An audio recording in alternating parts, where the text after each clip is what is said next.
السلام علیکم ورحمۃ اللہ وبرکاتہ، نحمده ونصلی علی رسولہ الکریم، اما بعد فاعوذ باللہ من الشیطان الرجیم، بسم اللہ الرحمن الرحیم، رب اشرح لی صدری ویسر لی امری واحلل عقدۃ من لسانی یفقہوا قولی۔ حج پروگرامز کے سلسلے میں آج ہم انشاءاللہ شاعر اللہ کی تعظیم اور ان میں سے خاص طور پر احرام کے احکام کے بارے میں پڑھیں گے۔ ارشاد باری تعالیٰ ہے، يا أيها الذين آمنوا لا تحلوا شعائر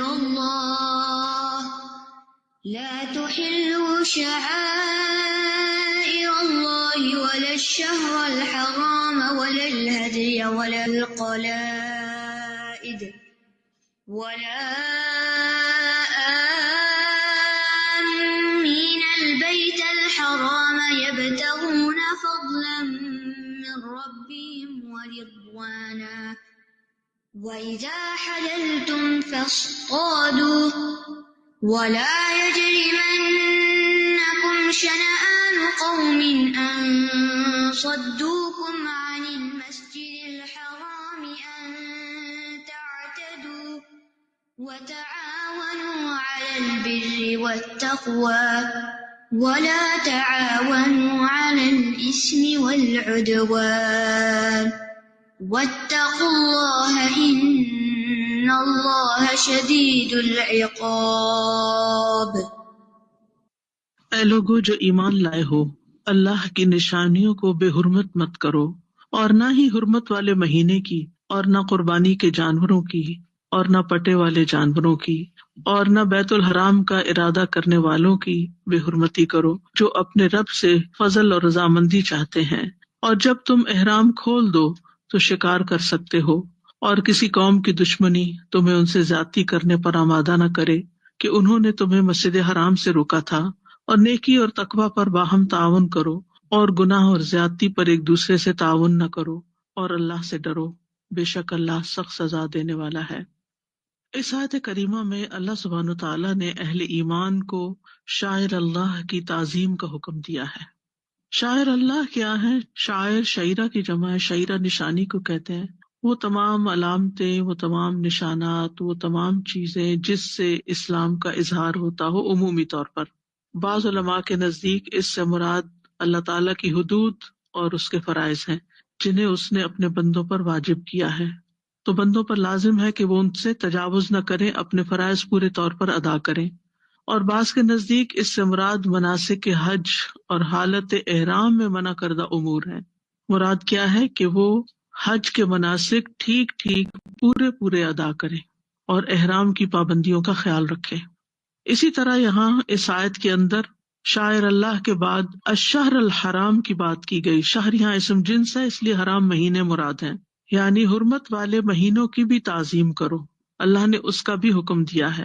اور حرمت والے مہینے 4 ہیں، ذوالقعدہ، ذوالحجہ، محرم اور رجب۔ ان کی حرمت کا مطلب کیا ہے کہ ان میں قتال نہ کیا جائے، جنگ نہ کی جائے، اور نہ ان مہینوں میں ظلم کیا جائے، اور نہ ہی ان مہینوں میں حرام چیزوں کا ارتکاب کیا جائے۔ اگرچہ یہ کام باقی مہینوں میں بھی منع ہے، لیکن ان مہینوں میں ان کاموں کا گناہ زیادہ ہے۔ ان 4 مہینوں کو حرمت والا قرار دینے کی وجہ کیا تھی کہ لوگ ان مہینوں میں دور دور سے حج کرنے کے لیے آتے اور رجب میں عمرہ کرتے اور اپنے ساتھ قربانی کے جانور بھی لاتے تھے، اور اس کے علاوہ بھی جو ہدی وغیرہ ہوتی، یعنی لازم قربانی کے علاوہ بھی مزید نذرانے وغیرہ لاتے، اور یہ سب کچھ حرم کے یا بیت اللہ کے احترام کی وجہ سے تھا۔ تو اس لیے ان سب کی حرمت کا بھی حکم دیا گیا، اور خاص طور پر یہاں قربانی کے جانوروں کی تعظیم کی بات کی گئی، ہدی اور قلائد کی بات کی گئی، یعنی مسجد حرام کا قصد کرنے والے، چاہے وہ انسان ہے یا وہ جانور جو حج اور عمرہ کے دنوں میں بیت اللہ کی طرف بھیجے جا رہے ہوں، ان کو حلال مت ٹھہرا لو، انہیں قربان گاہ تک پہنچنے سے مت روکو، اور نہ ہی ان پر اتنا بوجھ ڈالو کہ وہ وہاں پہنچنے سے پہلے ہی ہلاک ہو جائیں، یعنی ہدی والے جانوروں کی تعظیم کرو۔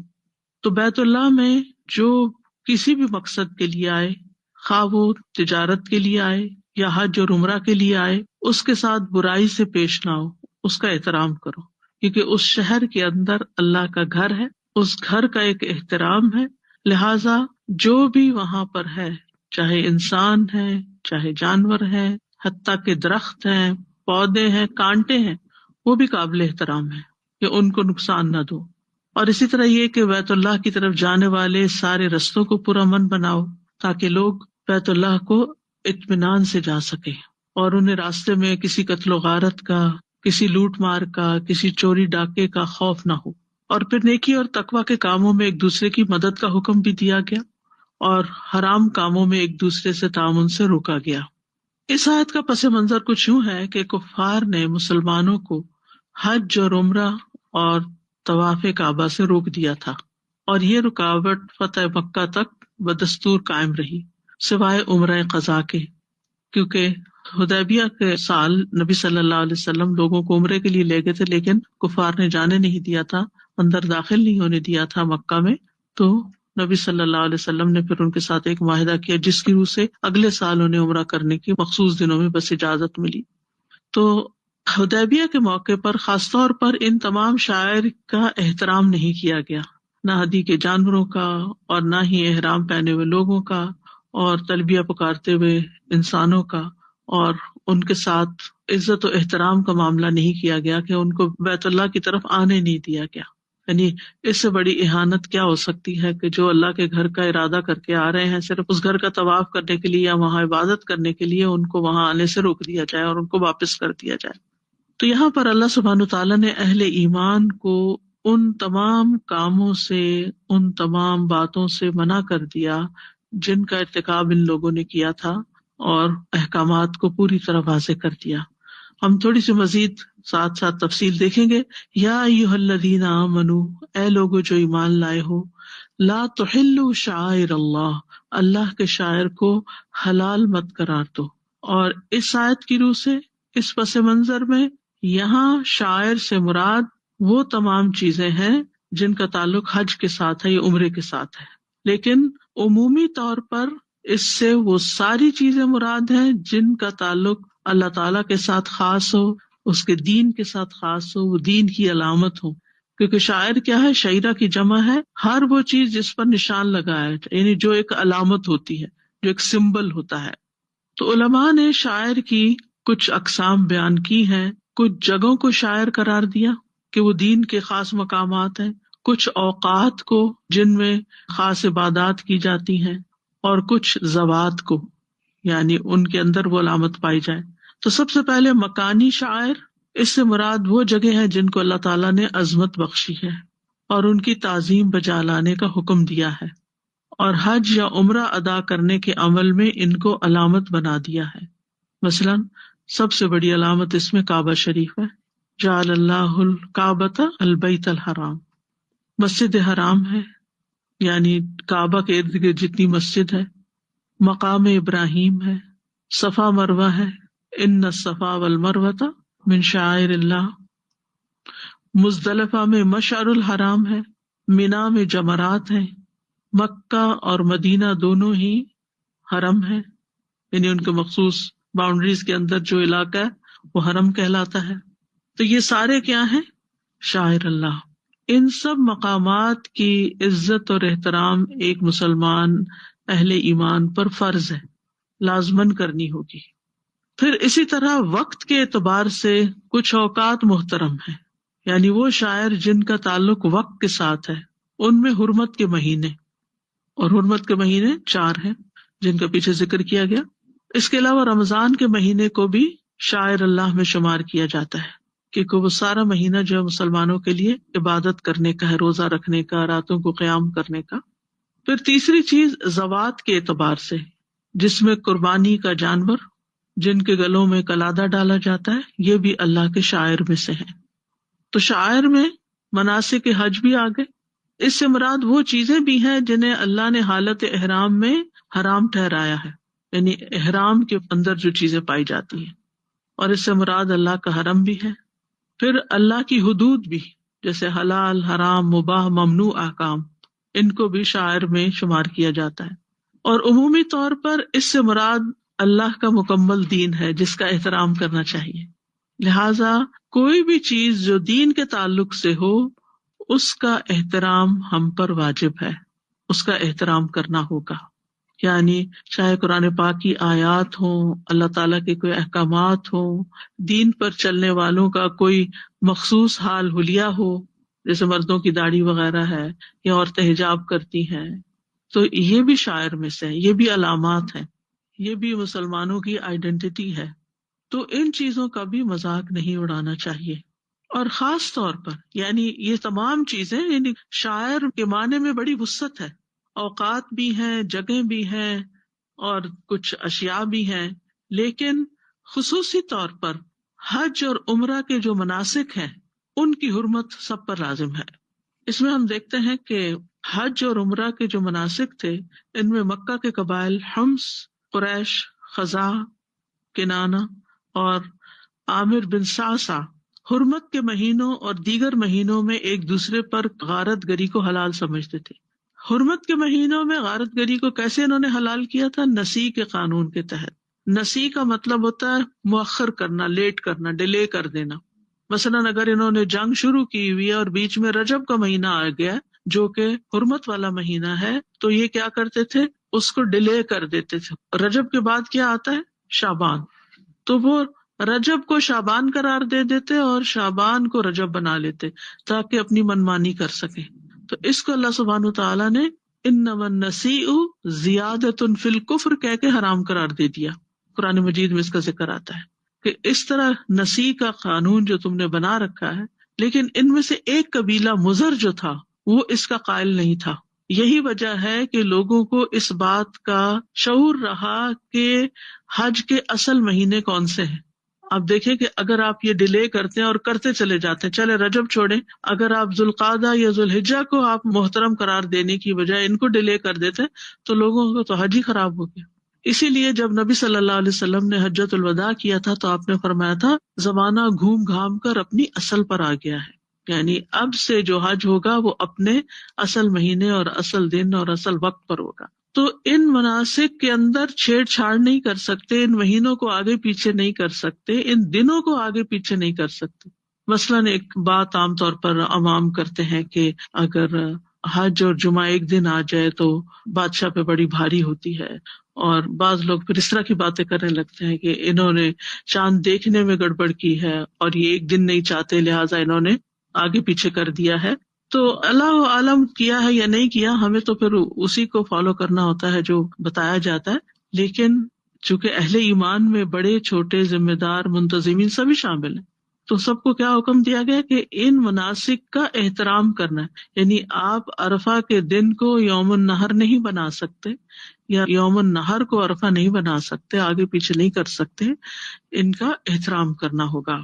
اور اسی طرح جو بیت اللہ شریف ہے یا پھر صفا مروہ ہے یا باقی مقامات ہیں، ان کا بھی اپنا ایک احترام ہے. جب انسان اللہ تعالیٰ کے گھر میں داخل ہو، وہاں پر اندر داخل ہو تو شور شرابہ نہ کرے، گندگی نہ پھیلائے، ہنسی مذاق نہ کرے، ویڈیوز نہ بنائے اور اسکرین کے اوپر ادھر ادھر کی چیزیں نہ دیکھے، بلکہ اپنی ساری توجہ اس کام پر رکھے کہ وہ اللہ کے گھر جس مقصد کے لیے آیا ہے. اور اسی طرح اس کی پاکیزگی اور صفائی ستھرائی اور ان سب چیزوں کا بھی اہتمام کرے.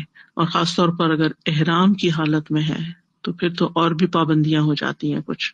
تو یہاں پر کیا حکم ہے؟ یا ایھا الذین آمنوا لا تحلوا شعائر اللہ، اے لوگو جو ایمان لائے ہو اللہ کے شاعر کو، اللہ کی نشانیوں کو حلال مت ٹھہراؤ. ولا الشہر الحرام، اور نہ حرام مہینوں کو. اور یہ حرام مہینے، ان کے بارے میں قرآن مجید میں سورۃ التوبہ میں آتا ہے ان عدۃ الشہور عند اللہ 12 شہرا فی کتاب اللہ یوم خلق السماوات والارض منها 4 حرم ذلک الدین القیم فلا تظلموا فیہن انفسکم. بے شک مہینوں کی گنتی اللہ کے نزدیک اللہ کی کتاب میں 12 مہینے ہیں جس دن اس نے آسمانوں اور زمین کو پیدا کیا، جب سے یہ مہینے بنائے گئے ہیں، یعنی وقت بھی جبھی سے تخلیق کیا گیا. ان میں سے 4 حرمت والے ہیں، یہی سیدھا دین ہے، سو ان میں اپنی جانوں پر ظلم نہ کرو. تو حرمت والے مہینوں کا احترام کیسے؟ کہ اس میں ایک دوسرے پر ظلم کرنا بھی منع ہے اور اپنی جانوں پر ظلم بھی منع ہے۔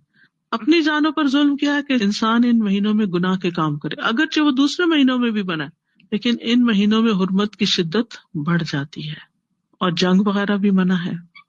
اور لیکن اگر کفار اس مہینے میں مسلمانوں پر حملہ کر دیتے ہیں تو دفاع کی اجازت ہے۔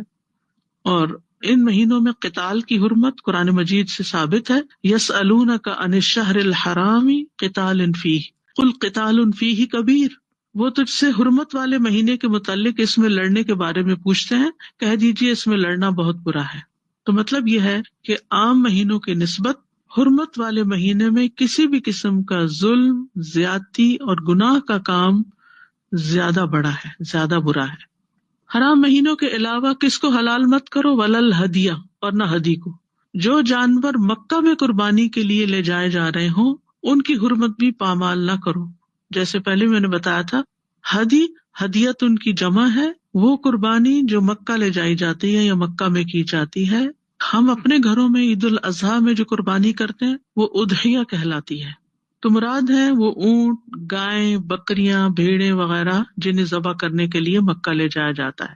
تو مطلب کیا ہے کہ ان کی بھی حرمت ہے، یعنی انہیں مکہ پہنچنے سے پہلے ہی راستے میں حلال نہ کر لو یا بیچ نہ ڈالو، یعنی تم نے انہیں ایک نظر کے طور پر مان لیا یا ایک مقصد کے لیے رکھ لیا کہ یہ اب ہم اللہ کے گھر لے جا رہے ہیں، اور راستے میں سوچا کہ چلو پارٹی کرتے ہیں اور ایک بکری ذبح کر لیتے ہیں، تو نہیں، وہ ان میں سے نہیں اب ذبح کر سکتے، چونکہ یہ آپ نے مقرر کر دیا، طے کر دیا کہ یہ قربانی وہیں جا کر ہوگی۔ پھر اسی طرح یہ تو اپنے آپ پر ہے، لیکن دوسرے لوگوں کو بتایا جا رہا ہے کہ جن جانوروں کو مکہ کی طرف لے جایا جا رہا ہو، احرام والے لوگ وہ لے کے جا رہے ہیں، تو ان کو لوٹنا مت، کیونکہ اس زمانے میں راستے میں چینا جھپٹی ہو جاتی تھی، اچانک لوگ حملہ آور ہو جاتے قافلوں پر اور ساز و سامان اور بکریاں اور بھیڑیں اور سب کچھ لوٹ لاٹ کے لے جاتے، تو اس سے بھی منع کیا جا رہا ہے کہ ان کو چھیننا، ان کو چوری کر لینا، ان کو راستے میں روک دینا، آگے نہ جانے دینا، یہ سب منع ہے۔ تو ان کو مزید احترام کی خاطر، اگرچہ یہ بذات خود شاعر اللہ میں شامل ہے یہ سب چیزیں، لیکن ان کو پھر سے الگ الگ اسپیسیفکلی ان کے احترام اور ان کی خصوصیت کی وجہ سے ذکر کیا جا رہا ہے، یعنی ان کے مقام کو بڑا بتانے کی خاطر۔ اس سے آپ دیکھیں کہ جس چیز کی بھی نسبت اللہ سبحانہ تعالیٰ کی طرف ہو جاتی ہے، جس چیز کی نسبت اللہ سبحانہ تعالیٰ کے گھر کی طرف ہو جاتی ہے، اس چیز کا ایک احترام ہوتا ہے، اس چیز کا ایک مقام ہوتا ہے۔ جیسے قرآن مجید کا احترام ہم کیوں کرتے ہیں کہ یہ کلام اللہ ہے، اللہ کا کلام ہے، اس کو نیچے نہیں رکھنا، اس کو پیچھے نہیں رکھنا، اس کی کسی بھی طرح بے حرمتی نہیں ہونے دینی۔ بیت اللہ شریف کا احترام ہم کیوں کرتے ہیں؟ کیونکہ اس کو بیت اللہ کہا جاتا ہے کہ یہ اللہ کا گھر ہے۔ بیت عربی زبان میں 4 کونوں والے کمرے کو کہتے ہیں۔ اس سے یہ پتہ چلتا ہے کہ گھر ایک کمرے کا بھی ہو سکتا ہے، ضروری نہیں کہ گھر وہ ہو جس میں بہت سارے بیڈ رومز ہوں۔ اگر کسی کے پاس ایک کمرہ بھی ہے تو وہ اس کا گھر شمار ہوگا۔ تو بیت اللہ جو ہے وہ ایک کمرے پر مشتمل ہے، لیکن اس کا ادب ہے، احترام ہے کہ اس میں کوئی خلل نہیں ڈالنا چاہیے۔ پھر جو چیزیں اللہ کے گھر کے ساتھ منسوب ہیں، چاہے اس کے اوپر جو کپڑا لٹکا ہوا ہے اور اس کے ساتھ جو لوازمات ہیں، ان کا بھی ایک احترام ہے۔ ان کے جو محافظ ہیں ان کی بات سننا، جو سپاہی اور پولیس وہاں کھڑی ہوتی ہے یا جو انتظامیہ ہوتی ہے ان کے ساتھ لڑائی جھگڑا نہ کرنا، ان کا احترام کرنا، ان کی بات ماننا، یہ سارا کچھ اس میں شامل ہو جاتا ہے۔ آپ دیکھیے کہ اگر آپ قرآن مجید کی آیات کو صحیح طور پر سمجھ کر حج کرنے کے لیے جائیں تو پھر ہو ہی نہیں سکتا کہ آپ وہاں جا کر شاعر اللہ کی بے احترامی کریں کسی بھی طور پر۔ یعنی جب آپ کسی کا احترام کرتے ہیں تو آپ کی نگاہیں بھی جھک جاتی ہیں، آپ کے جسم کے اندر بھی ایک خم آ جاتا ہے، آپ پکڑ کے نہیں بات کرتے جس کا احترام کرتے ہیں، جیسے والدین ہیں، استاد ہیں، بزرگ ہیں، علماء دین ہیں یا کوئی بھی، ان کا آپ ایک احترام کرتے ہیں کیونکہ ان کا ایک مقام ہوتا ہے۔ تو اسی طرح جو چیز بھی حج سے متعلق ہوگی اس کا خاص احترام ہوگا۔ اسی لیے شاعر اللہ کہہ کے یہاں پر عمومی شاعر کا ذکر نہیں کیا گیا، مناسک حج کا ذکر کیا گیا ہے۔ پھر فرمایا ولل قلائد، اور نہ قلادے والے۔ قلادہ کی جمع ہے قلائد، یہ وہ چیز ہے جو مکہ جانے والے جانوروں کے گلے میں لٹکائی جاتی تھی تاکہ یہ معلوم ہو جائے کہ یہ جانور مکہ کی طرف جا رہا ہے، اور کسی قسم کی اس کے ساتھ زیادتی نہ کی جائے، اس پر بہت زیادہ بوجھ نہ ڈالا جائے. اس کا یہ مطلب نہیں کہ اس کا دودھ نہیں پی سکتے، اگر اونٹنی ہے اور دودھ دیتی ہے تو دودھ نہیں پی سکتے، یہ نہیں مطلب. یعنی ہمارا دین غیر فطری نہیں ہے کہ آپ بالکل ایک دوسری ایکسٹریم پہ چلے جائیں، لیکن ان کے بال اتار کے بیچنا یا ان کو وقت سے پہلے ذبح کرنا یا ان کے ساتھ کسی قسم کی سختی اور زیادتی کرنا یا ضرورت سے زیادہ کام لینا یا ان کو بھوکا پیاسا رکھنا یا ان کو بیچ دینا، ان چیزوں کی اجازت نہیں ہے. یعنی کسی قسم کی برائی کے ساتھ یا خرابی کے ساتھ ان کے ساتھ پیش نہیں آنا. اور یہاں بھی کلادے والے جانوروں کو خاص طور پر اس لیے ذکر کیا گیا کیونکہ ان کا ثواب بہت زیادہ ہوتا ہے. یعنی جب آپ کسی جانور کے گلے میں وہ ڈال دیتے ہیں کہ یہ اللہ کے گھر کی طرف جا رہا ہے، تو جو جانور وہاں جا کے قربان کیا جائے گا اس کے قربان کرنے کا ثواب کئی گنا زیادہ بڑھ جائے گا، لہذا اس کا بھی ایک احترام ہے. تو آپ سوچئے کہ جو جانور اللہ کے گھر کی طرف جا رہے ہیں ان کا احترام ہے، تو جو انسان اللہ کے گھر جا رہے ہوں پھر ان کا کتنا احترام کرنا چاہیے. یعنی تمام حجاج کرام آپس میں بھی ایک دوسرے کا احترام کریں، اور پھر جو آپ کے معلمین ہوں یا گائیڈ ہوں یا جو بھی آپ کو راہ دکھا رہے ہوں یا ڈرائیورز ہوں بس کے، ان سب کا بھی احترام کریں کہ وہ سب اسی خدمت میں لگے ہوئے ہیں. اور ان میں سے کسی کے ساتھ بھی بدتمیزی کرنا، بد اخلاقی کرنا، لڑائی جھگڑا کرنا، الزام تراشی کرنا یا ان کی غیبت کرنا، یہ گناہوں میں سے بڑے گناہ ہیں. یعنی عام دنوں میں بھی یہ کام نہیں کر سکتے آپ کسی کے ساتھ بے وجہ لڑائی جھگڑا کریں، لیکن ان مواقع پر تو خاص طور پر منع ہے. پھر اسی طرح کلادے کے علاوہ جو جانور جاتے تھے حرم کی طرف، ان کو لے جانے سے پہلے یا ان کی کوہان پر چیرا لگاتے تھے، جو کٹ سا لگتا اسے خون نکلتا، یعنی پہچان کے طور پر کہ یہ حرم کی طرف جانور جا رہے ہیں. یا پھر ان کی پشت پر کٹ لگاتے اور جو خون نکلتا وہ جسم پر پیچھے مل دیتے تھے تاکہ جو بھی پیچھے سے آئے دیکھے اور وہ خون لگا ہوا جانوروں کے اوپر دیکھے تو اس کو پتا چل جائے کہ یہ حرم کی طرف جا رہے ہیں اور ان کے ساتھ کسی قسم کی کوئی زیادتی نہیں کرنی. پھر فرمایا ولا آمین البیت الحرام، اور نہ بیت الحرام کا قصد کرنے والوں کو یعنی حجاج کرام، ان کا بھی احترام کرنا ہے، ان کو بھی روکنا نہیں ہے. اور اس میں صرف حجاج کرام نہیں بلکہ جو لوگ بھی بیت اللہ کی طرف مکہ کی طرف جا رہے ہوتے ہیں، چاہے وہ بزنس کے لیے جا رہے ہوں، حاجیوں کو کھانا فراہم کرنے کے لیے جا رہے ہیں یا پانی لے جا رہے ہیں یا اور خدمتوں پر مامور ہیں، ان سب کا بھی احترام لازم ہے. یعنی احرام والے تو نمایاں ہیں، لیکن کچھ لوگ احرام میں نہیں ہوتے، وہ کچھ اور کام وہاں کر رہے ہوتے ہیں. اگر وہ کام نہ کریں تو حجاج کیسے وہاں رہ سکتے ہیں؟ تو ان کا بھی احترام، یعنی حج اور عمرہ اور بیت اللہ کا طواف کرنے والے اور باقی عبادات کرنے والے، وہاں بیٹھ کے قرآن پڑھنے والے یا ذکر اذکار کرنے والے یا اعتکاف کرنے والے، یہ تمام جو ہیں یہ محترم ہے. لیکن ہم دیکھتے ہیں کہ حدیبیہ کے موقع پر کفار نے مسلمانوں کو بیت الحرام سے روک دیا تھا. اچھا، یہاں یہ جو لفظ آمین ہے نا، یہ آمین نہیں ہے. آمین کو لفظ قرآن کا حصہ نہیں ہے جو ہم سورۃ الفاتحہ کے بعد پڑھتے ہیں. وہ پڑھنا چاہیے، وہ سنت سے ثابت ہے، لیکن بعض لوگ اس کو بھی آمین پڑھ دیتے ہیں، جس کا مطلب ارادہ کرنے والے، اما یا امو سے قصد کرنے والے. آمین کا مطلب ہوتا ہے اللہ ہماری دعا قبول کر لے. تو اگر آپ نے بہت لمبا کرتے کرتے شد کے ساتھ اس کو پڑھا تو میننگ ہی بدل جائے گا. تو اس کا فرق ملاحظہ رکھیے. وَإِذَا حَلَلْتُمْ فَاصْطَادُوا، پھر جب تم حلال ہو جاؤ تو شکار کرو. یعنی احرام کھولنے کے بعد شکار کر سکتے ہو. اس کا یہ مطلب نہیں کہ حکم دیا جا رہا ہے واجب ہے تم پر کہ احرام کھولتے ہی سب شکار پہ چل پڑو، یہ معنی نہیں ہے. اس کا مطلب یہ ہے کہ ابھی تک جو تمہیں منع کیا گیا تھا، رکاوٹ تھی، اب وہ رکاوٹ ختم ہو گئی ہے، شکار جائز ہو گیا ہے. وَلَا يَجْرِمَنَّكُمْ شَنَآنُ قَوْمٍ، اور کسی قوم کی دشمنی تمہیں اس بات پر آمادہ نہ کرے. شنآن جو ہے صرف دشمنی نہیں، بغض کے معنوں میں ہوتا ہے. یعنی کسی کے ساتھ تمہارا بغض ہوتا ہے، یعنی دشمنی سے بھی ذرا آگے چھپی ہوئی دشمنی اور دل میں پکی رکھی ہوئی دشمنی. کسی قوم کے ساتھ تمہاری نفرت، بغض، دشمنی اس بات پہ تمہیں آمادہ نہ کرے ان صدوکم عن المسجد الحرام، کہ انہوں نے تمہیں مسجد حرام سے روکا تھا، ان تعتدوا، کہ تم بھی زیادتی کرو. ایسا نہیں کر سکتے. یعنی اگر انہوں نے زیادتی کی ہے تو جواب میں تمہیں زیادتی نہیں کرنی. تمہیں اس گھر کا احترام کرنا ہے، ان کو روکنا نہیں ہے. یعنی اب ان میں سے بہت سے تو مسلمان ہو گئے تھے، جیسے سہیل بن عمرو بھی مسلمان ہو گیا، اور بھی لوگ مسلمان ہو گئے. وَتَعَاوَنُوا عَلَى الْبِرِّ وَالتَّقْوَى، نیکی اور تقوی کے کاموں میں ایک دوسرے سے تعاون کرو. مطلب یہ ہے کہ جو شخص بھی کوئی اچھا کام کر رہا ہو، آگے بڑھ کر اس کے ساتھ شریک ہو جانا، اس کی مدد کرنا، یہ ایک نیکیوں میں سے بہت بڑی نیکی ہے۔ اور خاص طور پر جب اجتماعی سفر ہوتے ہیں تو اس میں کچھ لوگ صحت مند ہوتے ہیں، کچھ کمزور ہوتے ہیں، کچھ اپنا سامان صحیح سے اٹھا سکتے ہیں، کوئی نہیں اٹھا سکتے۔ یعنی حج کے دوران بھی اور ویسے بھی مسلمانوں کے اندر یہ اسپرٹ ہونی چاہیے کہ وہ ایک دوسرے کے ساتھ تعاون کرے، ایک دوسرے کی مدد کرے، ایک دوسرے کے کام آئے، ایک دوسرے کو سپورٹ کرے، ایک دوسرے کو انکریج کرے، ایک دوسرے کا حوصلہ بڑھائے۔ البر والتقوی، بر اور تقوی پر۔ بر نیکی کو کہتے ہیں اور تقوی بھی اللہ کے ڈر کو کہتے ہیں۔ جب یہ لفظ الگ الگ آتے ہیں تو ان کے معنی الگ ہو جاتے ہیں، لیکن جب یہ اکٹھے ایک آیت میں آئے ہیں تو پھر بر سے مراد کرنے کے کام اور تقوی سے مراد وہ چیزیں جن سے بچنا چاہیے۔ مطلب یہ ہے کہ نیکی کا کام کوئی بھی کرے گا، مسلمان کرے گا، نان مسلم کرے گا، تو تمہیں ان کے ساتھ تعاون کرنا چاہیے۔ یعنی اس زمانے میں تو کافر و مشرک بھی حج اور عمرے کو جاتے تھے، یعنی اگر وہ جا رہے ہیں تو ان کے ساتھ تم تعاون کرو۔ اب تو خیر روک دیا گیا۔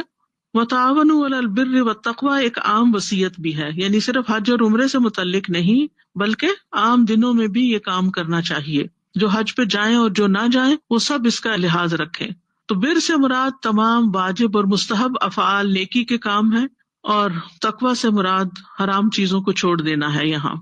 اور بر جو ہے اس کا دائرہ بہت وسیع ہے، ہر طرح کی چھوٹی بڑی نیکی، چاہے زبان سے ہو، چاہے عمل سے ہو، چاہے اشارے سے ہو، چاہے مال سے ہو، چاہے جسمانی خدمت سے ہو، کسی بھی طرح کی نیکی کا کوئی کام، کسی کی مدد کا کام۔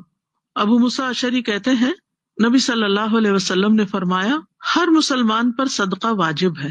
لوگوں نے عرض کیا اگر کوئی نہ کر سکا تو؟ آپ نے فرمایا کہ اپنے ہاتھ سے کام کرے، اس سے اپنی ذات کو نفع پہنچائے اور صدقہ کرے۔ یعنی ہر ایک کو صدقہ کرنا چاہیے، اگر کسی کے پاس مال نہیں تو وہ کچھ کام کرے اور کچھ کمائے اور پھر صدقہ کرے۔ لوگوں نے پوچھا اگر اس کی استطاعت نہ رکھتا ہو یا کہا کہ ایسا نہ کر سکے تو؟ آپ نے فرمایا کسی حاجت مند پریشان حال کی مدد کرے۔ لوگوں نے کہا اگر یہ بھی نہ کر سکتا ہو؟ آپ نے فرمایا خیر کا حکم دیا کرے، اچھی باتوں کا حکم دیا کرے۔ اب جیسے بزرگ لوگ ہوتے ہیں، بڑی عمر کو پہنچ جاتے ہیں، ہوش و حواس ان کے قائم ہے لیکن جسم ساتھ نہیں دیتا، چل پھر نہیں سکتے، کوئی کام کاج نہیں گھر کا کر سکتے، یا ہینڈی کیپڈ ہیں کسی وجہ سے، تو ایسی صورت میں پھر زبان اگر کام کرتی ہے تو زبان سے ہی ہم دیکھیں کہ بچوں کو نصیحت کر دیں گے، بزرگ جو ہوتے ہیں اچھی اچھی کوئی حکمت کی باتیں کر دیں گے، کچھ چیزیں سکھا دیں گے، تو یعنی خیر پہنچاتے رہنا چاہیے۔ انسان کو کبھی بھی زندگی کے کسی حصے میں یہ نہیں سوچنا چاہیے کہ میں تو اب بیکار ہو گیا ہوں، اب میں کسی کام کا نہیں رہا، اس طرح کی منفی باتیں نہیں کرنی چاہیے۔ یعنی ہر شخص کے پاس کسی نہ کسی طرح کچھ نہ کچھ ہنر اللہ نے ضرور دیا ہوتا ہے کہ اس سے دوسروں کو فائدہ پہنچائے۔ لوگوں نے عرض کیا اگر یہ بھی نہ ہو سکے، یعنی بول ہی نہیں سکتا مثلاً، تو آپ نے فرمایا پھر بری باتوں سے رکا رہے، یہ بھی صدقہ ہے، یعنی پھر زبان بند رکھے۔ یعنی اگر آپ اچھی بات نہیں کر سکتے تو آپ دوسروں کو تکلیف نہ دیں، یہ نہیں کہ آپ بیٹھے ہیں کرسی پہ اور آپ اور کچھ نہیں کر سکتے اور بیٹھ کے لوگوں کو پریشان کر رہے ہیں، ان کو ڈکٹیٹ کر رہے ہیں، ان کو خواہ مخواہ کی باتیں سنا رہے ہیں، اور غیبت چغلی بیٹھ کے کر رہے ہیں یا کوئی اور غلط کام کر رہے ہیں، تو پھر اس سے بھی رکنا ضروری ہے۔ یہ تقویٰ ہے۔ پھر اسی طرح نیکی کا ہر کام صدقہ ہے۔ رسول اللہ صلی اللہ علیہ وسلم نے فرمایا تمہارا اپنے بھائی کو دیکھ کر مسکرانا بھی صدقہ ہے، تمہارا نیکی کا حکم دینا بھی صدقہ ہے، تمہارا برائی سے روکنا بھی صدقہ ہے، کسی بھولے بھٹکے کو راستہ بتانا بھی صدقہ ہے، تمہارا کسی نابینا کے ساتھ چلنا بھی صدقہ ہے، تمہارا راستے سے پتھر کانٹا ہڈی وغیرہ ہٹا دینا تمہارے لیے صدقہ ہے، اپنے ڈول سے دوسرے بھائی کے ڈول میں پانی ڈالنا بھی تمہارے لیے صدقہ ہے۔ اور حج کے سفر میں اس طرح کے صدقے کے بہت سے مواقع آتے ہیں کہ جب آپ دوسروں کے ساتھ نیکی اور احسان کر سکتے ہیں، کیونکہ کچھ لوگ اس معاملے میں بہت بخیل ہوتے ہیں، سیلف سینٹرڈ ہوتے ہیں، صرف اپنے انہیں فکر ہوتی ہے کہ مجھے کیا کمی ہو رہی ہے، میری کیا ضرورت ہے، انہیں اس کی پرواہ نہیں ہوتی کہ دوسرے کے سال میں۔ تو ہم میں سے ہر ایک یہ دیکھے کہ اس کے پاس کیا ہے، کیا اس کو اللہ نے علم دے رکھا ہے جس سے وہ دوسروں کی رہنمائی کر سکتا ہے، یا جسمانی قوت دے رکھی ہے کہ کسی کی کوئی خدمت کر سکتا ہے، یا مال دے رکھا ہے کہ وہ بانٹتا رہتا ہے، وہاں پر لوگوں کے کام آتا رہتا ہے۔ یعنی کیا ہے جس کے ساتھ ہم ان نیکی کے دنوں میں زیادہ سے زیادہ نیکی کریں۔ اور اس میں آپ دیکھیے کہ مثلاً اگر آپ جا رہے ہیں تو خاص طور پر کچھ صدقے کے پیسے الگ رکھیے اور اس کو آپ چھوٹے نوٹس نکال کے بنا لیجیے. زیادہ خرچ کرنا ہو تو 2-4 نوٹ بھی نکال سکتے ہیں، ورنہ یہ ہے کہ وہاں پر جیسے کام کرنے والے، صفائی کرنے والے لوگ ہوتے ہیں مسجد نبوی میں یا مسجد حرام میں، یا انتظامیہ میں کچھ لوگ ہوتے ہیں جو چہرے سے پتہ چل رہا ہوتا ہے کہ یہ ضرورت مند ہے. تو ایسے لوگوں کو ساتھ ساتھ کچھ نہ کچھ، یعنی انسان ہر روز کچھ نہ کچھ صدقہ ضرور کرے، کیونکہ بہت سے لوگ حج عمرہ اس لیے بھی کرتے ہیں کہ ان کی پریشانیاں ختم ہوں، لیکن پھر وہاں جا کر بھی صرف پریشان رہتے ہیں اور جو کرنے کے کام ہیں وہ نہیں کرتے. تو اگر آپ چاہتے ہیں کہ آپ کا حج عمرہ بہترین ہو جائے، زیادہ نیکی کما کے آئیں، تو اس میں صرف ریچولز کو نہ ادا کریں، اچھا یہ ہو گیا یہ ہو گیا، چیک لسٹ بس بنا لی اور صرف اس پہ فوکس ہے، بلکہ کچھ اعمال ایسے ضرور کریں وہاں پر بھی اور عام زندگی میں بھی جو صرف اور صرف اللہ کو پتا ہو، خالصتاً اللہ کی رضا کے لیے. آپ کسی کو کچھ دے رہے ہیں تو دائیں ہاتھ سے دے تو بائیں کو بھی پتا نہ چلے کہ کچھ کیا ہے، یعنی اجتماعی طور پر پھر ہر چیز سب کے سامنے آنے لگتی ہے نا. تو پھر جو بھی انسان کی زندگی میں مصیبت ہے یا تکلیف ہے تو وہ اس تکلیف کے وقت اللہ تعالیٰ کو اس نیکی کا واسطہ دے سکتا ہے جو اس نے چھپ کر صرف اللہ کے لیے کی تھی. جیسے غار والے ہیں، تو غار کے اتنے بڑا پتھر جو تھا وہ ہٹ گیا جب انہوں نے اپنی خالص اللہ کے لیے کی ہوئی نیکی کا واسطہ دیا، وسیلہ بنایا. تو ہم سب کو بھی اگر ہم چاہتے ہیں کہ ہماری زندگیوں سے پریشانیاں دور ہوں تو ہمیں کچھ ایسے کام ضرور کرنے چاہیے جو صرف ہمارے اور اللہ کے بیچ میں ایک راز ہو، اس کا ہمارے علاوہ کسی کو بھی نہ پتا ہو. قیامت کے دن عرش الہی کے سائے تلے ہوں گے وہ لوگ جن میں سے ایک وہ شخص ہے کہ جو دائیں ہاتھ سے دیتا ہے تو بائیں کو بھی پتہ نہیں چلتا، یعنی وہ اپنے آپ سے بھی ایک طرح سے چھپا کے نیکی کر رہا ہوتا ہے، کسی سے بھی اس کا تذکرہ نہیں کرتا اور صرف اللہ کی رضا کے لیے کر رہا ہوتا ہے.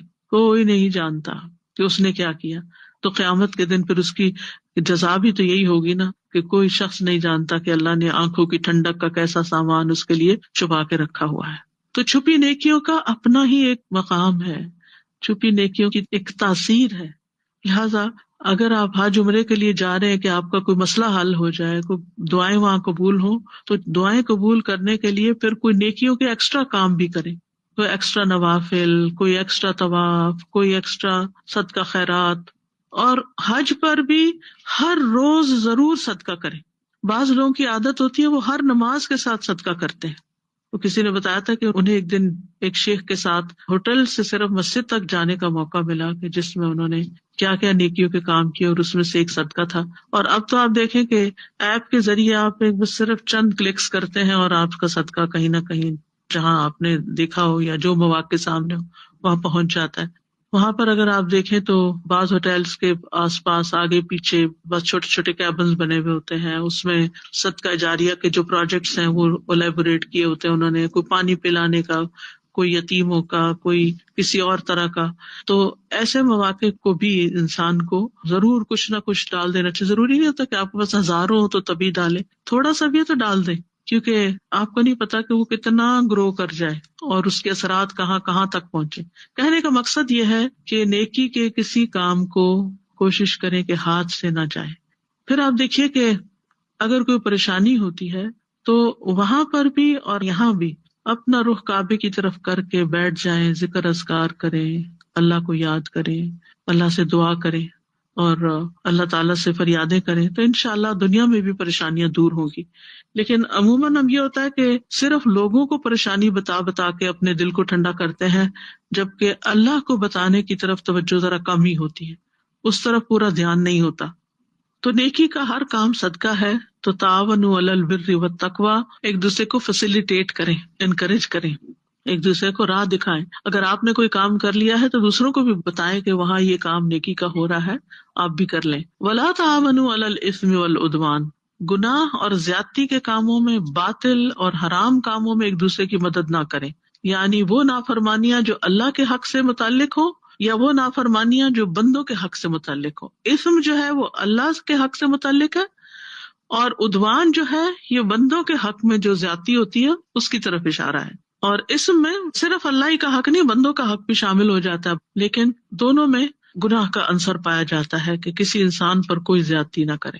اور تعاون نہ کریں. خاص طور پر کوئی ظلم کر رہا ہو، کوئی غلط بات کر رہا ہو تو اس کو انکریج نہ کریں، اس کو روکیں. بلکہ رسول اللہ صلی اللہ علیہ وسلم نے فرمایا اپنے بھائی کی مدد کرو خواہ وہ ظالم ہو یا مظلوم ہو. تو ایک صحابی نے عرض کیا یا رسول اللہ جب وہ ظالم ہو تو میں اس کی کیا مدد کروں؟ یعنی مظلوم کی تو مدد ہو سکتی ہے تو ظالم کی کیسے؟ آپ نے فرمایا اس وقت تم اسے ظلم سے روکو، یہی اس کی مدد ہے. یعنی بعض لوگ غصے میں آ کے گالی گلوچ دوسرے کو شروع کر دیتے ہیں، وہ ظلم کر رہے ہوتے ہیں، یا یہ کہ وہ ایک دوسرے کا حق مار رہے ہوتے ہیں، کوئی کسی کی جگہ لے رہے ہوتے ہیں، یا کوئی اور مثلاً آپ کے ساتھ کسی نے جائے نماز بچھائی ہوئی ہے اور کوئی چلا گیا ہے، واش روم گیا ہے یا پانی لینے گیا اور کوئی اور آ کے بیٹھنے لگا، تو یہ زیادتی کی بات ہے نا. کسی اور کی جگہ تھی، وہ تھوڑی دیر کے لیے اٹھ کے گیا ہے، واپس آ کر اسی کا بیٹھنا حق ہے، تو آپ اس کو روک سکتے ہیں کہ یہ کسی کی جگہ ہے، یہاں نہ بیٹھے. تو یہ بھی یعنی اسی طرح کے کاموں میں آتا ہے. اور اسی طرح لانگ ٹرم بھی کسی ظالم کا ساتھ نہیں دینا چاہیے. جیسے کوئی ناحق مقدمہ کیے ہوئے ہے کسی پر، یا ناحق کسی کی جائیداد پہ قبضہ کیے ہوئے ہے اور آپ اس کو سپورٹ کر رہے ہیں، تو رسول اللہ صلی اللہ علیہ وسلم نے فرمایا جو شخص کسی ناحق مقدمے میں کسی کی مدد کرے، چاہے کوئی وکیل ہے یا ویسے ہی کوئی مددگار ہے، وہ تب تک اللہ کی ناراضگی میں رہتا ہے جب تک اسے چھوڑ نہ دے. یہ عام زندگی میں بھی اور حج کے موقع پر بھی.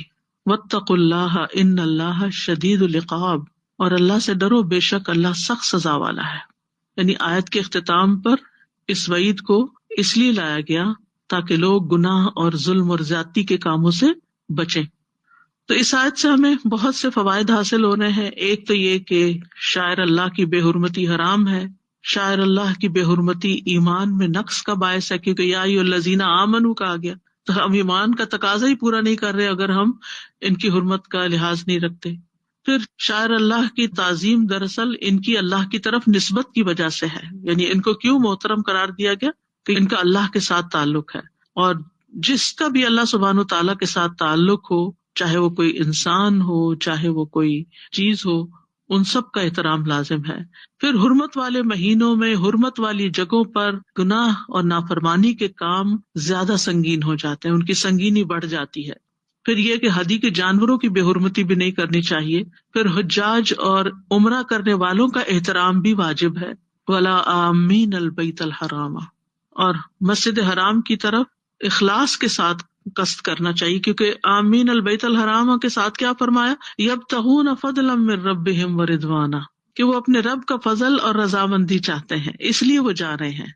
تو فضل دنیا میں بھی اور اللہ کا فضل آخرت میں بھی چاہتے ہیں، اور رضوان دنیا میں بھی اللہ کی رضا حاصل ہو اور خاص طور پر آخرت میں. اور رضوان کو رضوان بھی پڑھا جاتا ہے. اس آیت سے بھی پتہ چلتا ہے کہ ظلم کرنا کسی صورت میں جائز نہیں، اگرچہ کوئی قابل نفرت انسان ہی کیوں نہ ہو. یعنی جس سے آپ کو بہت نفرت ہے، ہو جاتا ہے نا، دشمنیاں ہو جاتی ہیں یا کوئی زیادتیاں کر دیتے ہیں ایک دوسرے پر، تو آپ کے دل سے وہ زیادتی جاتی نہیں، آپ معاف بھی کر دیتے ہیں، لیکن آپ کا دل خفا رہتا ہے اس شخص کی طرف. اب یہ نہیں کہ کئی موقع آیا اس سے بدلہ لینے کا تو انسان ناحق کسی کو ساتھ دے کے اس کو ٹارچر پہنچے. اس سے بچنے کی ضرورت ہے. اور پھر گناہ اور زیادتی کے کسی بھی کام پر تعاون منع ہے. تو ان ساری باتوں کے خلاصے میں ایک عمومی زندگی کے قاعدے کے طور پر کچھ چیزوں کا ذکر کروں گی کہ ہمیں اللہ کی محترم چیزوں، اللہ کی طرف جن چیزوں کی نسبت ہے، ان کی تعظیم کرنا، ان کا مقام مرتبہ پہچاننا جو ہے، یہ ہمارے دین کا حصہ ہے، یہ لازم ہے اور یہ واجب ہے. یعنی جس چیز کی نسبت اللہ کی طرف ہو، جیسے اللہ تعالیٰ کا احترام واجب ہے، اللہ کے رسول کا واجب ہے، اللہ کی کتاب کا واجب، اللہ کے گھر کا واجب ہے، اسی طرح جو چیزیں بھی اللہ کی طرف منسوب کی جاتی ہیں ان کا احترام واجب ہے. قرآن مجید میں آتا ہے وَمَن يُعَظِّمْ حُرُمَاتِ اللَّهِ فَهُوَ خَيْرٌ لَهُ عِندَ رَبِّهِ، کہ جو شخص اللہ کی حرام کردہ چیزوں کی تعظیم کرتا ہے وہ اس کے رب کے نزدیک اس کے لیے بہتر ہے. یعنی ہر وہ چیز جس کے لیے اللہ نے حرمت مقرر کی اور اللہ نے اس چیز کے احترام کرنے، حفاظت کرنے، اس کی تعظیم کرنے اور اس کو عظمت دینے کا حکم دیا ہو، وہ ہمیں کرنا ہوگا. چاہے وہ حقوق ہوں، کسی کے افراد ہوں، زمانے ہوں، جگہ ہوں، احکامات ہوں، وعدے ہوں، وعید ہوں، جنت ہو، جہنم ہو، ان میں سے کسی چیز کا مذاق نہیں اڑا سکتے. کئی لوگ جنت کا مذاق اڑاتے ہیں، کئی لوگ کسی آیت کا مذاق اڑاتے ہیں. اچھا، بعض لوگوں کو دیکھا گیا ہے کہ وہ عام گفتگو کرتے کرتے ہنسی مذاق ہو رہا ہوتا ہے اور بعض اوقات وہ باتیں درست بھی نہیں ہوتی، وہاں قرآن کی آیت پڑھ دیتے ہیں اور قرآن کی آیت سے اس کو اور زیادہ ہنسی مذاق کی چیز بنا دیتے ہیں. تو ایسی جگہوں پر قرآن کی آیت بھی نہیں پڑھنی چاہیے. پھر اسی طرح اللہ تعالیٰ کی محترم چیزوں کا تعلق صرف منہیات کے ساتھ خاص نہیں کہ جن چیزوں سے اللہ نے روکا ہے ان کو کرنا احترام کے خلاف ہے، بلکہ کبھی انسان سوچ اور ذہن کے بارے میں غلطی کر لیتا ہے اور سمجھتا ہے کہ اس سے مراد صرف منہیات ہیں.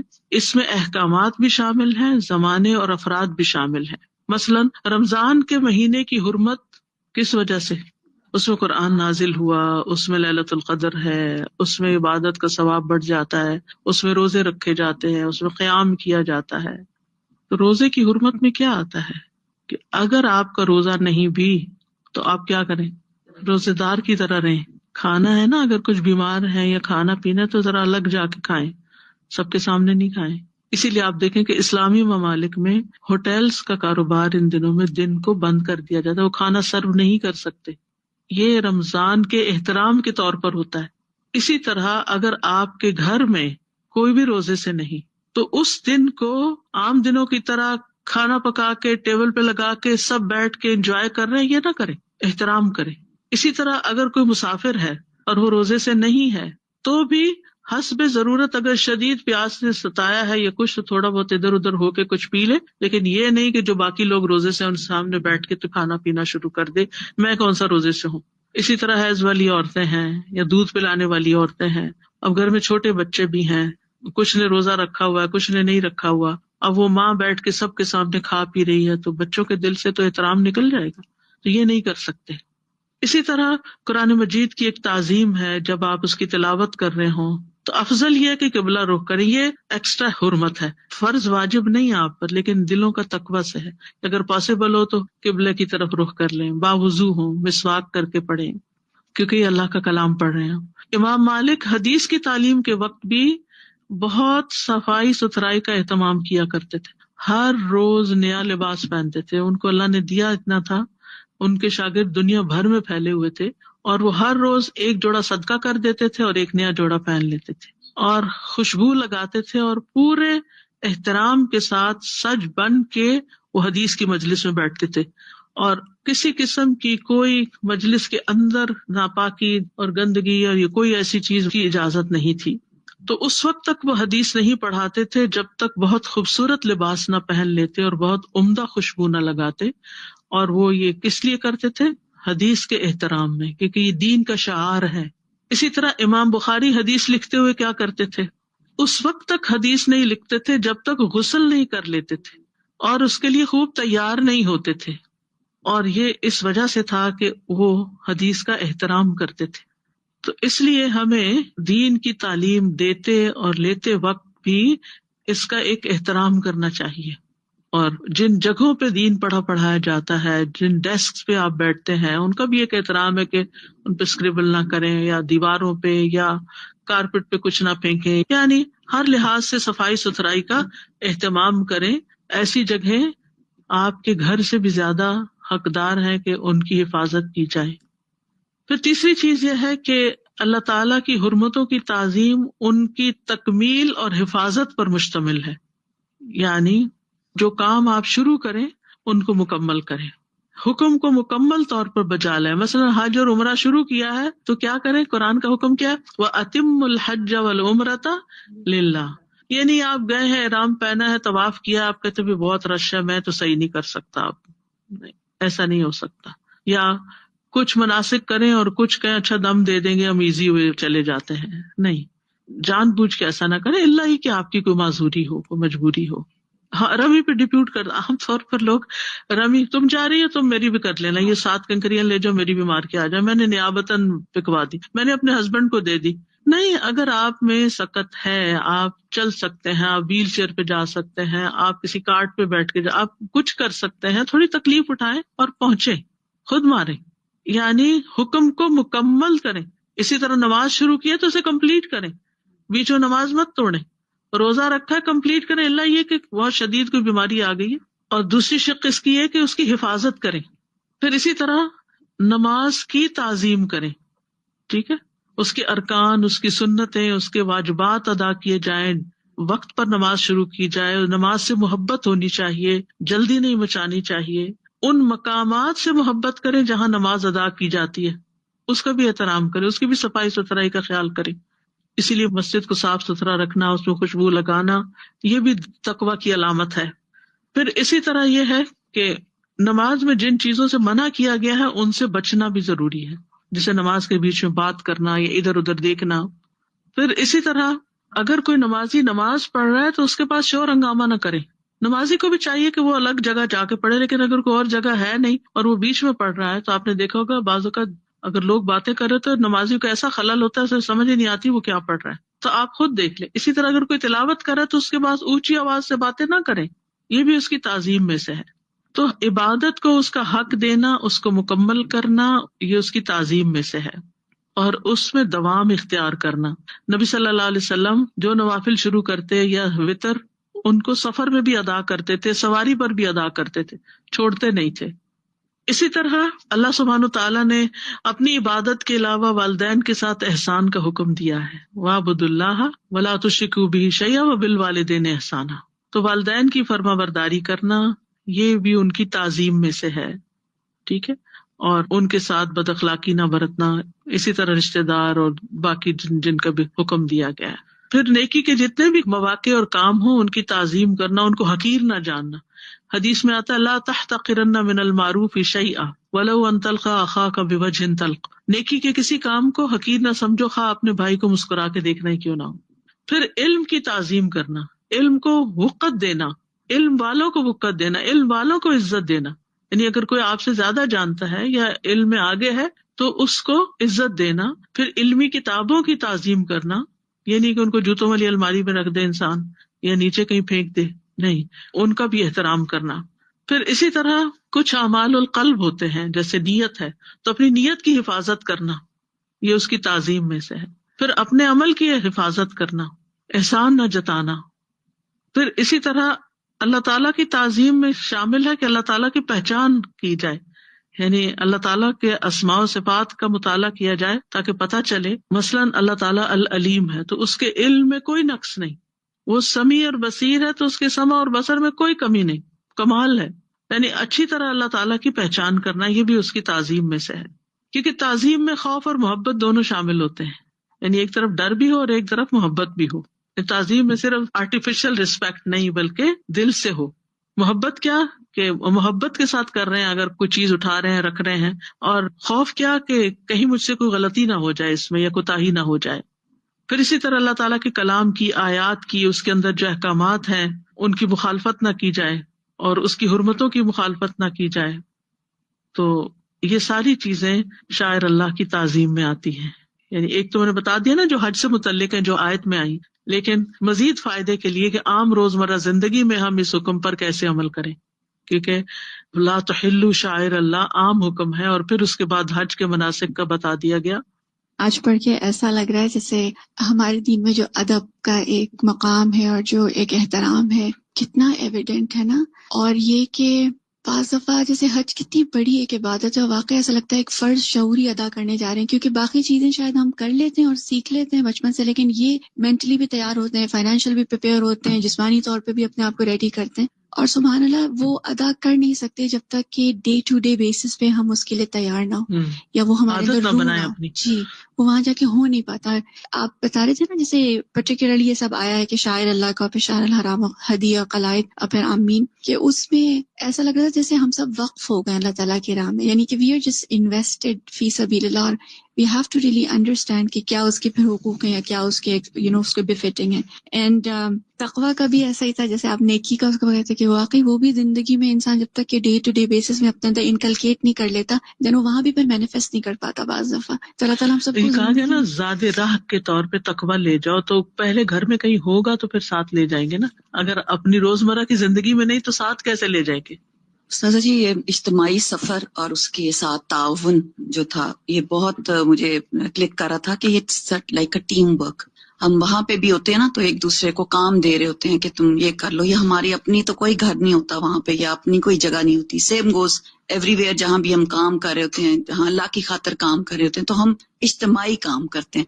مثلاً جیسے صفائی کا جیسے آپ نے کہا، یا کوئی بھی کام جو ہم آس پاس کریں، جیسے مسجد میں ہیں، حرم میں ہیں، تو ہم کسی کو کہتے ہیں تم یہ پکڑ لو، تمہارے سامنے یہ ہے، یہ اٹھا لو، اکٹھا کر کے کہیں ڈال دو. تو اس کا بھی ایک احترام ہوتا ہے کہ ایک دوسرے کو جو آپ وتواصوا بالحق کے وتواصوا بالصبر کر رہے ہوتے ہیں، کہ کئی دفعہ آپ صبر بس اس میں یہ کہ ہمارے انداز میں بہت حکمت کی ضرورت ہے.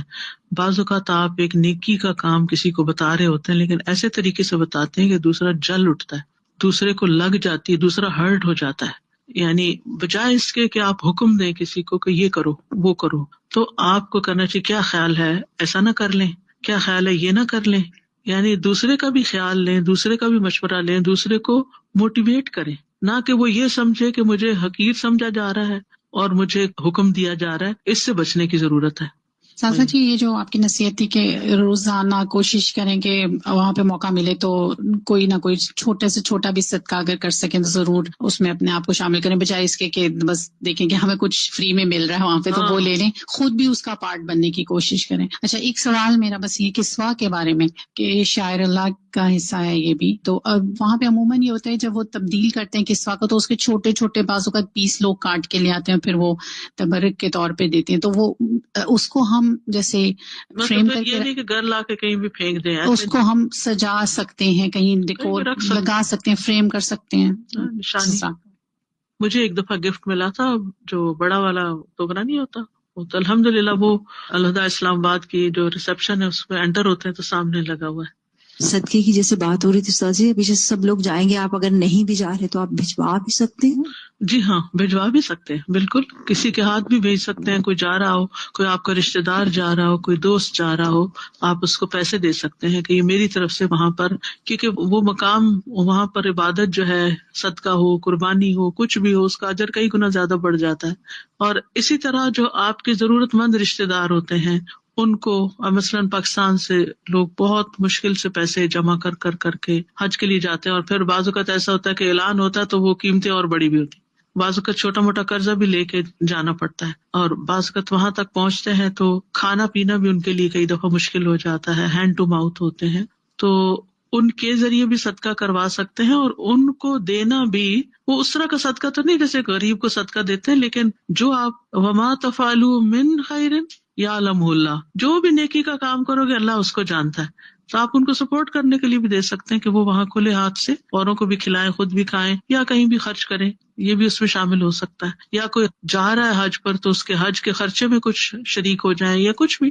یہ جیسے استاد جی، جب ہم گئے تھے تو تھوڑا ٹھنڈا موسم تھا، تو اب بعض اوقات ظاہر ہے تھرڈ ورلڈ کنٹریز سے آنے والوں کے لیے تو ریال ورسز روپی، ان کے لیے چائے پینا بھی مشکل ہوتا ہے. بعض اوقات آپ کو نظر آ رہا ہوتا ہے کہ اگر آپ چائے پینے جا رہے ہیں، کیونکہ ڈسپوزیبل گلاسز میں ہر جگہ مل رہی ہوتی ہے، لوگ گھوم رہے ہوتے ہیں حرم میں، لیکن کچھ لوگ نہیں لے رہے ہوتے، تو آپ تھوڑا سا خود ہی سینس کر کے کچھ ایکسٹرا لے کے کسی کو بھجوا دیں، کر دیں. اس وقت بہت تھکن کی حالت میں کسی کے لیے وہ چائے کا کپ بڑی نعمت ہو جاتا ہے، بالکل کہ ادروائز وہ مشکل ہوتا ہے. ایسے دل سے دعا دیتے ہیں، کیونکہ سردی ہو یا گرمی ہو تھکاوٹ میں بھی چائے چاہیے ہوتی ہے. ایگزیکٹلی. اور ایون جیسے اب بہت شدید گرمی ہے تو اس میں وہ وہاں پہ لبن ملتی ہے یا کوئی اس طرح کے ہیں، فروٹس لے کے ڈسٹریبیوٹ کیے جا سکتے ہیں. ہر روز آپ وہاں سے آپ یعنی فروٹ زیادہ خریدیں اس نیت سے کہ اس سیلر کی بھی مدد ہے، سیلر کی بھی مدد ہے اور اوروں کی بھی مدد ہے، تو وہ اتنا اچھا نیچرل وہ ہو جاتا ہے. ورنہ تو بعض اوقات یہ ہوتا ہے کہ ہمارے پرسنل اگر دیسی ٹیسٹ کا فوڈ ہے تو ہو سکتا ہے کسی عرب یا کسی اور کو تو اس سے اسپائس تنگ کر جائے یا کچھ فوڈ، لیکن fruit is such a neutral and safe thing to give. ایک چیز استاذہ جی مجھے پوچھنی تھی، وہاں پر اکثر اس طرح ہوتا ہے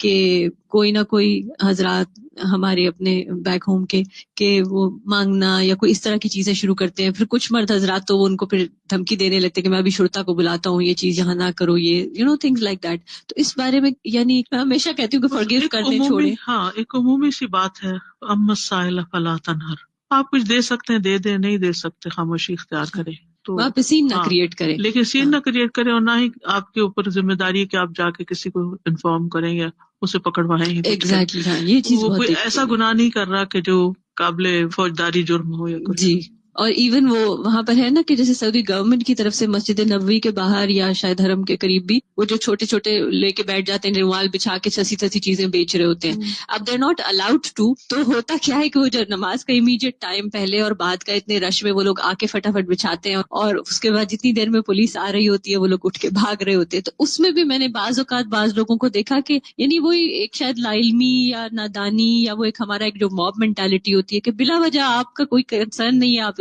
ان کو دھمکا رہے ہیں, وہ اللہ کے گھر بیٹھ کے ایسے کر رہے ہو دس دیٹ کیا ضرورت ہے ایسی چیزوں پہ اپنی زبان گندی کرنے کی. کوشش کریں کہ اپنی زبان کو کسی تبصرے سے بھی بند رکھیں, تبصرہ نہ کریں کسی پر بھی.